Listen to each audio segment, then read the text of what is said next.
Hi, my name is Keely Nolte. I'm a physical therapist at Fit Muscle and Joint Clinic, and today I want to kind of talk to you guys about posture and what people are kind of referring to as tech neck.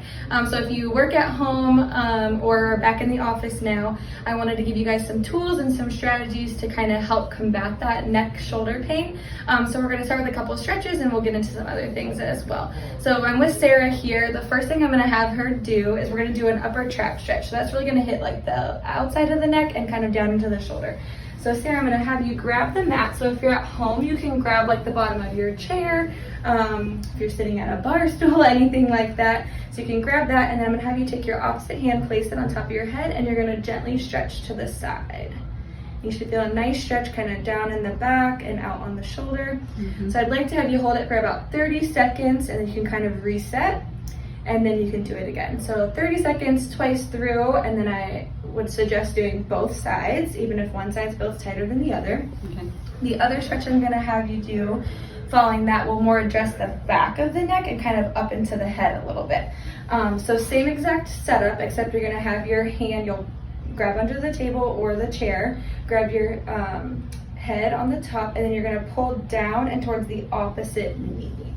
So if your left hand's holding on, you're going to go down towards the right knee. Same thing, hold it for 30 seconds, twice through. Looking great, and you'll kind of hit like the top of that shoulder blade there too, on the back side of the neck. Good, and then relax there. So along with some stretches, we also want to kind of activate, like I said earlier, a lot of people have upper trap tightness, or people always feel like they have knots and things like that. So stretching is great, but we also want to kind of activate that muscle to kind of really feel what it's like to let go and get rid of some of that tension. So it seems like opposite of what you would think, but I'm going to have you actually shrug your shoulders. So you're going to shrug your shoulders up.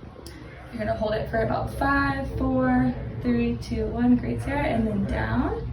Perfect. And you can run through this about 5 reps. Really, it's not going to hurt anything, 5 to 10, but 5 usually does the trick, just to kind of feel like what it's like to let go of some of that tension there. Perfect. And then also I want to talk about posture and work setup. So with people working from home, we just kind of discussed it a little bit ago, working from your couch, working from your bed, things like that. We really want to avoid that. It does kind of put you into that more slumped and forward flexed posture.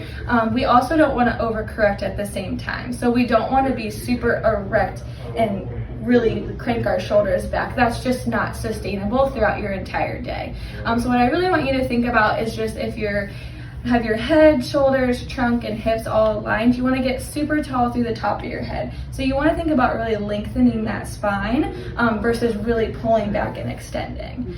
So just get nice and tall, and then from here you can kind of go through your setup, like go through your computer height, go through your table height, your chair, things like that. And then as far as checking in and taking breaks, we also talked about this earlier. You really want to be taking a break like every hour, at least getting up and moving. And as far as like the shoulder shrugs, the stretches, checking in with your posture, things like that, I recommend doing those about 3 times a day. I feel like that's very doable for people who are working from home and at the office. You can do like mid-morning, lunch, and mid-afternoon. So that's an easy way to kind of keep track of that. It also forces you to take a break, which a lot of people get busy, and I know it's difficult. But yeah, and of course we also do a lot of manual therapy techniques. So if you feel like the stretches are kind of helping, but you need a little bit more, would love to see you in the clinic. Again, we have like 8 locations around the metro, but we do a lot of soft tissue. We do dry needling and Grafton, so we can also help with that because sometimes you just need a little bit more. So again, I'm Keely Nolte. I'm from Fit Muscle and Joint Clinic. Let me know if you need anything.